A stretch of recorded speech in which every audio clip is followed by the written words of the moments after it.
আপনাদের দাবি সরকারের কাছে করেন না, আপনাদের আমাদের সময় দেখবেন না।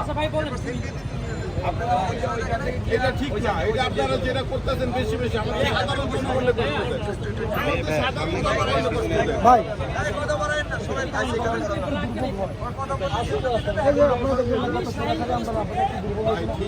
আগামী 35,000 শিক্ষার্থীর আগামীর ভবিষ্যতের জন্য আপনারা একটু আমাদের কাছে একটু এখানে আপনার সন্তান পড়বে, আপনার নাতি পড়বে, আগামী বিশ্ববিদ্যালয় বা একটা শিক্ষার মান উন্নয়ন হবে।